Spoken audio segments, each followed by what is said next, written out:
All right, this is Zach from High Def Physical Therapy. I want to take you through a standing mobility series today. This is a great one because it's just going to hit a lot of different points, right? If you've got back pain, neck tightness or stiffness, you've got tightness in your legs, right? Like if you try to bend down and you feel that tightness in your legs, this is going to address a lot of different problems, hip tightness, all sorts of different stuff. So first exercise we're going to be doing is standing knee hugs. So all you're doing is alternating. This is great, works on balance, so you get stability of your ankles. You're gonna be stretching out your hip joints. You're gonna be getting everything moving. This will even stretch the low back a little bit. So you're just gonna do about, 10 to 15 hugs total. Doesn't need to be a ton. We're just trying to get the body moving. This is a great one to do even before maybe you go out on your walk at lunch. If you kind of feel stiff as you start, I wanna make sure that you're kind of getting moving.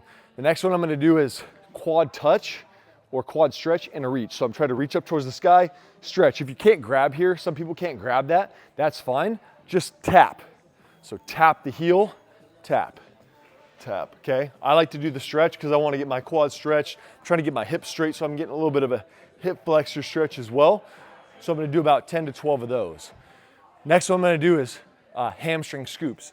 So I'm gonna put one toe out, reach down, nice and slow. Again, we don't need to be a hero and touch the foot first day. Should feel some tightness in the back of the hamstring. That's probably actually a little bit of nerve involvement. A lot of people don't know that, but a lot of tightness in the back of the leg when bending forward is actually due to neural restrictions rather than actually the hamstring, because that nerve is deep to the hamstring, so it feels like it's in the same spot. But especially if you're kind of feeling this down in the top of the calf, it's probably a good sign that you have some nerve involvement with that. The next one I like to do is a hip rotational stretch. So I'll grab my foot and pull up like there. Again, if you can't do that, just grab your shin and try to pull up. The idea is that the foot moves in, so at least you get some sort of rotation. So it's kind of similar to the knee hug, but instead of going straight up in this plane, I'm just trying to pull it up and kind of move into this way.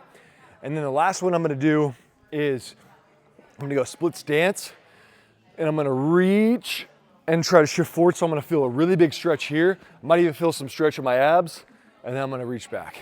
And I'm gonna do about, 6 to 8 on each side. The numbers aren't that important. You could spend a little bit more time working on an area where you're like, oh man, my hip flexor's so tight. I'm gonna work on this one a little bit longer. And then maybe this one's like, oh, this one's easy, don't feel anything, right? So get the base level reps, 10 to 12 each one.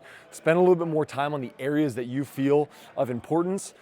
And hope that makes you feel a little less stiff during the rest of your day and helps you out.